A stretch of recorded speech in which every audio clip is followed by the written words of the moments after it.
Hello everyone, I am Mohammad Abdullah और आज हम एंड्रॉयड डेवलपमेंट के बेसिक स्टार्ट करने वाले हैं।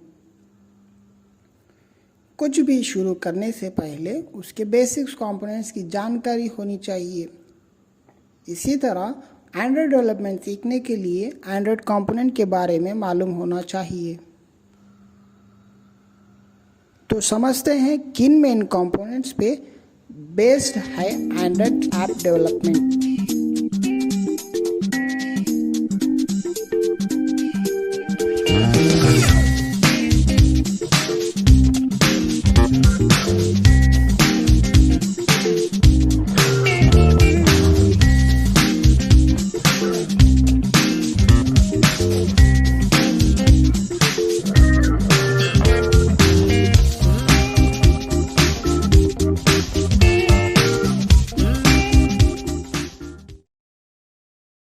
एक्टिविटी क्या होता है?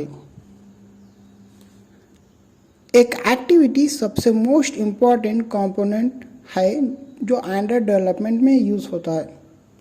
यानी जो भी एप्लीकेशन की स्क्रीन होती है वो एक्टिविटी कहलाती है। एक एग्जांपल के तरीके से समझते हैं। जब हम एप्लीकेशन इंस्टॉल करते हैं तो हमें लॉगिन होना पड़ता है। मेरा मतलब जब हम एक एप्लीकेशन को इंस्टॉल करेंगे तो उसके बाद हमें थोड़ा प्रोसेस करना पड़ेगा, उसके बाद हम एप्लीकेशन को यूज़ कर सकते हैं। तो यहाँ जो लॉगिन स्क्रीन है वो एक एक्टिविटी है। जब हम अपने डिटेल्स से लॉगिन होते हैं तब हम होम पेज पे रीडायरेक्ट होते हैं और ये होम पेज भी एक एक्टिविटी है। एक application collection of multiple screens होता है, जैसे कि हमने अभी डिस्कस किया है through example login screen, home screen, इन सब के कॉम्बिनेशन से एक एप्लीकेशन बनता है। जब भी हम किसी स्क्रीन पे एक्शन परफॉर्म करते हैं तो वो नए स्क्रीन पे जाती है।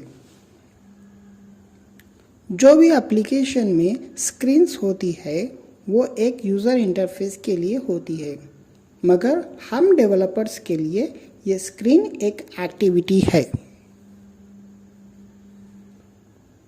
तो एक्टिविटी दो कंपोनेंट्स में डिवाइड होती है। एक होता है फ्रंट एंड जो XML लेआउट और एक बैक एंड एक जावा कोड। तो फ्रंट एंड के लेआउट्स होते हैं XML में और उस लेआउट्स के फंक्शनैलिटी या एक्शन परफॉर्म करने के लिए हमें बैक एंड जावा कोड लिखना पड़ता है। जब भी आप अपने एंड्रॉयड स्टूडियो के अंदर कोई प्रोजेक्ट शुरू करेंगे तो डिफ़ॉल्ट XML और जावा फाइल बिल्ड होगी। अब हम देखेंगे एक्टिविटी का general syntax. Public class main activity x tends activity. Syntax को समझने से पहले आप इनहेरिटेंस कॉन्सेप्ट को समझिए। यहाँ जो चाइल्ड क्लास यानी मेन एक्टिविटी है वो पेरेंट क्लास एक्टिविटी को एक्सटेंड कर रही है। इसका मतलब जो भी पेरेंट क्लास है उसकी फंक्शनैलिटी चाइल्ड क्लास यूज़ कर सकती है। इसके थ्रू हम एक्टिविटी का पूरा कॉन्सेप्ट समझ लिए। अब आगे बढ़ते हैं सेकंड कंपोनेंट की तरफ, यानी सर्विसेज। सर्विसेज क्या होता है? अगर हम बिना यूज़र इंटरफेस के कोई काम करवा रहे हैं तो वो कहाँ होंगे? ऑब्वियसली बैकग्राउंड में होंगे। चलो एक एग्जांपल लेते हुए इस सर्विसेज कुछ समझते हैं। अगर आपको किसी ऐप से कुछ डाउनलोड करना है मगर आपको उस यूज़र इंटरफेस देखना नहीं है, यानी वो डाउनलोड बैकग्राउंड में चले, तो आप सर्विसेज की मदद से ये काम आसानी से कर सकते हैं। मेरा मतलब हम जो भी काम करना चाह रहे हैं हम यूज़र इंटरफेस पे काम करते हुए हम बैकग्राउंड प्रोसेस को रन कर सकते हैं। ये किसकी मदद से कर सकते हैं? हम सर्विसेज की मदद से कर सकते हैं। सिंटैक्स ऑफ सर्विसेज, ये public class my service extend service. तो यहाँ सर्विसेज कंपोनेंट के फंक्शनैलिटी को यूज करने के लिए आपको सर्विस क्लास एक्सटेंड करना होगा। चलो अब समझते हैं ब्रॉडकास्ट रिसीवर। रन टाइम में जो आपका एंड्रॉयड फ़ोन है वो कई तरह के इवेंट्स को ब्रॉडकास्ट करता है। जैसे कि अगर कॉल आ रहा है उसको ब्रॉडकास्ट करेगा। एक एग्जांपल के थ्रू इसको भी समझते हैं। ट्रू कॉलर तो हम सबको पता ही होगा। यह क्या करता है, अपने ऐप में ब्रॉडकास्ट रिसीवर का इस्तेमाल करता है।